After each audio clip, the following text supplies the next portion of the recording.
Okay, so we're going to be looking at classical conditioning as a way of learning to modify behavior. So classical conditioning is involuntary. It involves learning through association.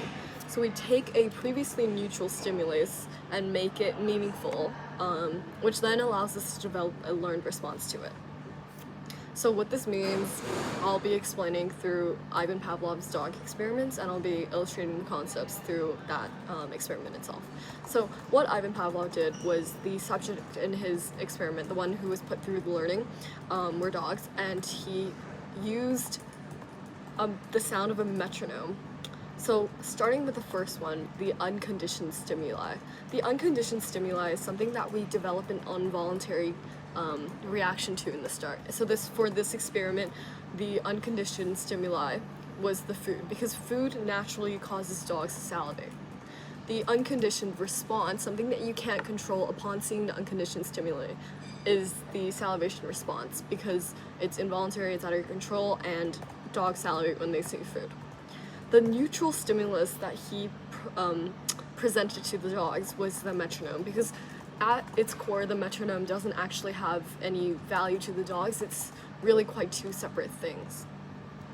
The conditioned stimulus here is when he conditioned the dogs, he would present the metronome and not the metronome. He would present the sound of the metronome and the food at the same time. And after consistently doing that, when the dogs heard the sound of the metronome, they assumed that there was also food there. So at the sound of the metronome, they would start salivating even without the presence of food.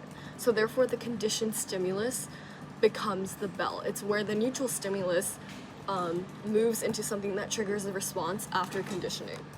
Here, the conditioned response is the salivation upon hearing the sound of the metronome, even in the absence of the unconditioned stimuli.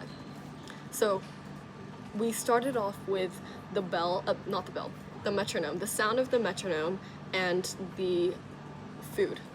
Because food naturally causes dogs to salivate, when they are presented with the food, they salivate. At the presentation of the sound of the metronome, there is usually no reaction from the dogs.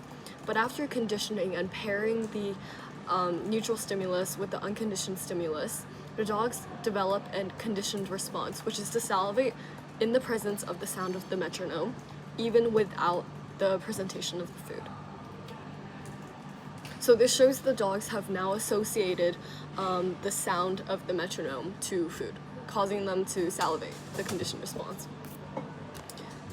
So extinction is the process of when this association becomes so weak that the stimulus no longer provides a reaction, and extinction happens very often when the stimulus is presented a lot of the times without the unconditioned stimulus. So if the metronome is presented many times and the food isn't, then the dogs reassociate the metronome with nothing and the learned response is forgotten because there's no food.